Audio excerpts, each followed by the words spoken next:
SSC group C group D কতগুলি গুরুত্বপূর্ণ information বা তথ্য তোমাদের সামনে দেওয়ার আছে। ভিডিওটা স্কিপ করো না, সবটা দেখো, চ্যানেলটা সাবস্ক্রাইব করে দিও এসএসসি এবং পিএসসি গুরুত্বপূর্ণ নিউজ পাওয়ার জন্য।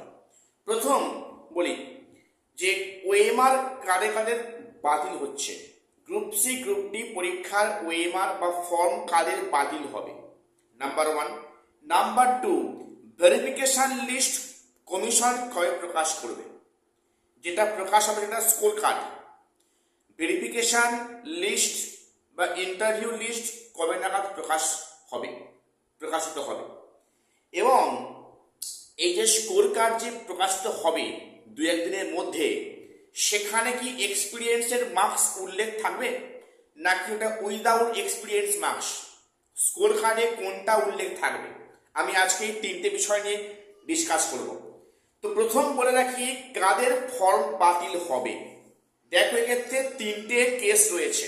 প্রথম বলি, অনেকে আছে যে ফর্ম যখন পরীক্ষা যখন দিয়েছে এক্সামিনেশন হলে, সেখানে কোশ্চেন বুকলেট যে নাম্বার থাকে সেটা অনেকে ভুল দিয়েছে। সাপোজ কারোর হয়তো কোশ্চেন ছিল এ বুকলেট, সেখানে দিয়েছে বি, কল্পনা করেছে। অর্থাৎ কোশ্চেন যদি বুকলেট নাম্বার ভুল থাকে, যেহেতু ওএমআর কপিটা কিন্তু এখন ম্যানুয়ালি চেক আপ হয় না, সফটওয়্যারে চেক আপ হয়, কাজেই সেখানে যে সফটওয়্যার ফিক্স করা আছে সেখানে সেই অ্যান্সার সিরিজ কিন্তু আসবে। তুমি সেখানে লিখছো যে বি সিরিজ আর সেখানে আজ মেশিন হচ্ছে এ সিরিজ, ওখানে মিসম্যাচ করবে। কাজেই যারা কোশ্চেন বুকলেট নাম্বার ভুল দিয়েছো তাদের কিন্তু ওএমআর বাতিল হবে, এটা অবশ্যই শিওর। তো এরপরে বলে রাখি যে ক্যাটাগরি সংক্রান্ত যে সমস্ত আপডেটগুলো ছিল, ইডাব্লিউএস বা অন্যান্য আদার্স ক্যাটাগরি, কমিশন যেমনটি চেয়েছে ক্যাটাগরিগুলো যদি সেই ওয়াইজ না হয় তাহলে কিন্তু সেখানে ফর্ম বাতিল হবে, এটা শিওর।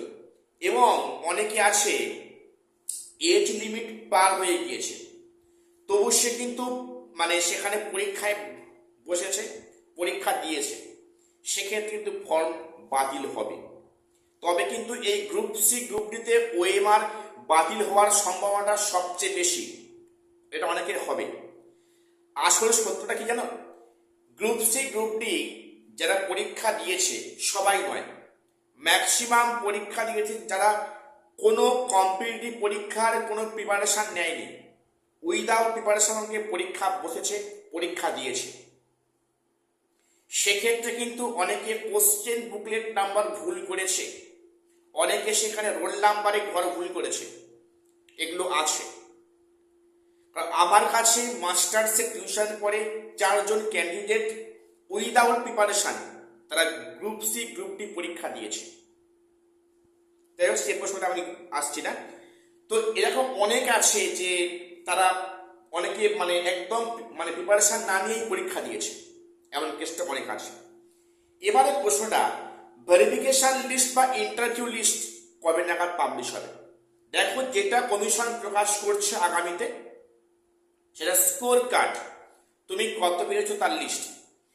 তুমি ভেরিফিকেশন বা ইন্টারভিউতে যাবে কিনা সে লিস্ট কিন্তু এখন প্রকাশ করবে না, ওটা করলে কিন্তু একটা নেগেটিভ ইম্প্যাক্ট পড়বে এই বোর্ডের মুখে, তাই এটা প্রকাশ করছে না। আমি অলরেডি এ নিয়ে ভিডিও করেছি, এবার দেখে নিও। তো সেখানে ইন্টারভিউ লিস্ট কিন্তু প্রকাশিত হতে পারে আফটার ইলেকশন, এবং সেটা যেহেতু এখন এসএসসি এখন হচ্ছে কি 9-10 নিয়ে খুব ব্যস্ত আছে, 11-12 ব্যস্ত আছে, মনে হয় না এই আগামী 1-2 মাসের মধ্যে এই প্রক্রিয়াটা হবে না, সম্ভাবনা নেই। মোটামুটি জুন মাসের পর জুলাই মাস কি আগস্ট মাসের শুরুতে গ্রুপ সি গ্রুপ ডির ভেরিফিকেশন লিস্ট বা ইন্টারভিউ লিস্ট প্রকাশিত হওয়ার সম্ভাবনা আছে। এখন শুধু স্কোর কার্ড নিয়ে শান্ত দেখো, খুশি হও, এখন কিন্তু কোনো কাট অফ প্রকাশ করবে না, এটা পরিষ্কার হিসাব। এবং অনেকের প্রশ্ন আছে যে স্কোর কার্ড যে নাম্বারটা প্রকাশ করবে ওতে কি এক্সপিরিয়েন্সে মার্কস থাকবে? না, এটা শুধুমাত্র কিন্তু স্কোর কার্ড, তুমি আউট অফ 60 বা 40 কত পেয়েছো সেই মার্কস কিন্তু কাট অফটা মানে সেই মার্কস দেওয়া হবে। এখানে এক্সপিরিয়েন্সের মার্কস দেওয়া হচ্ছে না, ওটা হয়তো বিফোর ইন্টারভিউ ওটা অ্যাড করে ইন্টারভিউতে ডাকা হবে। আপাতত স্কোর কার্ডে এক্সপিরিয়েন্স মার্কস থাকার সম্ভাবনা প্রায় নেই বললেই চলে। যাই হোক, এটুকুই আপডেট দেওয়ার ছিল। চ্যানেলটা সাবস্ক্রাইব করে রাখো এসএসসি পিএসসি গুরুত্বপূর্ণ আপডেট পাওয়ার জন্য। দেখা হচ্ছে পরে কোনো ভিডিওতে।